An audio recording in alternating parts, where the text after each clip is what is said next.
This is Democracy Now!, democracynow.org. I'm Amy Goodman. We end today's show with President Trump's escalating crackdown on First Amendment rights. A federal jury last week convicted 3 people, including a U.S. military veteran, of felony conspiracy charges over their involvement in an anti-ICE protest in Spokane, Washington, last June. The protesters are awaiting sentencing, face up to 6 years in prison. For more, we go to Spokane, where we're joined by one of them. Bajun Mavalwalla is a U.S. military veteran in the war in Afghanistan. We're also joined by Aaron Glantz, fellow at the Center for Advanced Study of Behavioral Sciences at Stanford University. His recent piece for The Guardian headlined, "Federal Jury Finds Army Veteran and 2 Other ICE Protesters Guilty of Conspiracy."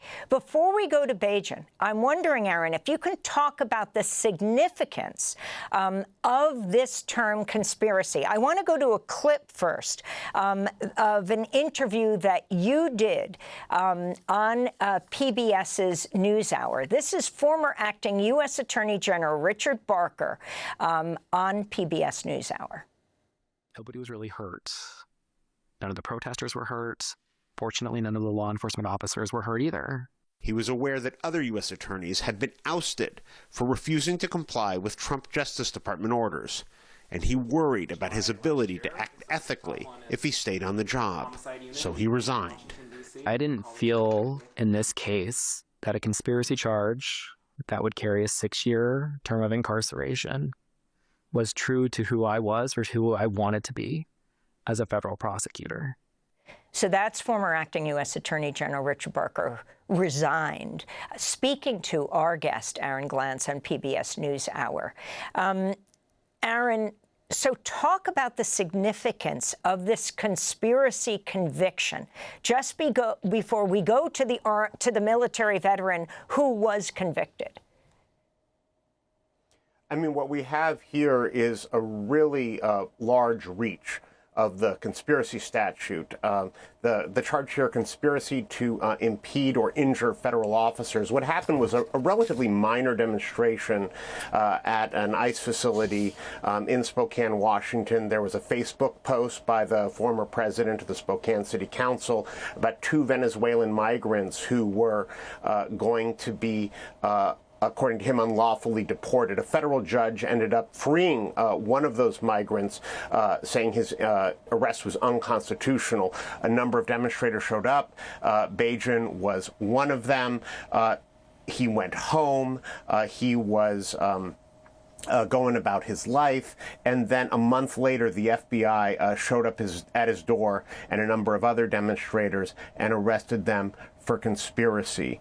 The individual you just heard from, Richard Barker, was the head of the U.S. Attorney's Office in Eastern Washington State, and he declined to sign the indictment. He resigned. When I spoke with him, he talked about the fact that here you have a case where no protesters were hurt, no ICE agents were hurt, and yet a number of the demonstrators are facing 6 years in prison. At the same time, the killers of Renee Good and Alex Preddy in Minneapolis have not been prosecuted at all, and he did not feel good about that. He talked to me about being a Sunday school teacher and needing to go before his fellow church members and talk to them about right and wrong, and he didn't think he could stay in his job. And I think that that's ultimately what this case is about in some way. You're going to hear from Bajun in a second. I was really impressed with him the whole time I've been covering this case over the past year as somebody who signed up to serve his country in Afghanistan in 2021 when Afghanistan fell to the Taliban, helping individuals come to this country to avoid being killed by the Taliban, who helped the U.S. military, and then standing up for some of his fellow residents in Spokane when the Trump administration tried to unlawfully deport them, always standing up and now facing 6 years in prison. So let's go to Bajun Mavalwalla. This is your first interview since your conviction for aiding the conspiracy, for taking part in this ICE protest. Bajun, 6 of the 9 people originally charged took plea deals, but you Archer and Farrell decided to fight. Now you've been convicted. Your response and why you decided to go to trial. Yeah, I definitely felt like it was important to go to trial because if I had taken a plea deal, it would have essentially been me lying and saying that, I did something that I didn't do. I didn't assault anybody. I didn't destroy any property. And the protest was largely peaceful. And I felt that it was very important to put that in front of a jury. And I think it's important to note that I was convicted of aiding and abetting, which was not included in the original indictment that I was arrested for back in July of last year. Talk about why you decided to engage in this protest. You're a former U.S. Army, you're a U.S. Army combat veteran. You served in Afghanistan. Why put yourself on the line here? I believe very strongly in the importance for people to be able to immigrate to the United States, for asylum seekers to find safety here. And I also very strongly believe in the people's right to address their government for things that they believe is wrong. And I saw a post on Reddit that said, hey, these people are being unlawfully detained. And I had time, and I said, you know what, I'm going to go down and do what's right. I'm going to go and tell them, hey, I do not agree with this. I think this is wrong. Inspired by your arrest, your father, who we talked to, announced his congressional run in January will appear at a forum with other candidates Tuesday night. Have you heard from the incumbent Congressman Michael Baumgartner since your conviction?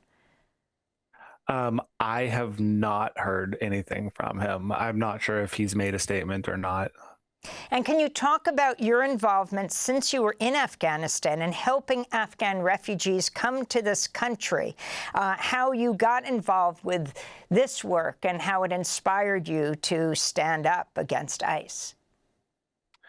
My dad also deployed to Afghanistan around the same time that I did, and there was one of the guys that he had trained while he was there. He managed to get on one of the planes leaving as Kabul was falling, but his wife and young children were not able to. My dad asked if I could help to see if we could find a way to get them out of the country. And it just kind of snowballed from there. I mean, we ended up at one point, we had about 200 people on the list that we were trying to track, and we had to really significantly pare that down because we have 10 seconds, Bajun. So I thought, hey, this is something that's really important to do. I wanted to help those people. Bajun Mavalwalla, I want to thank you so much for being with us. And Aaron Glantz, fellow at the Center for Advanced Study of Behavioral Sciences at Stanford University. We'll link to your article in The Guardian. Federal jury finds Army veteran and 2 other ICE protesters guilty of conspiracy. I'm Amy Goodman. Thanks for watching Democracy Now! On YouTube. Subscribe to the channel and turn on notifications to make sure you never miss a video. And for more of our audience-supported journalism, go to democracynow.org, where you can download our news app, sign up for our newsletter, subscribe to the daily podcast, and so much more.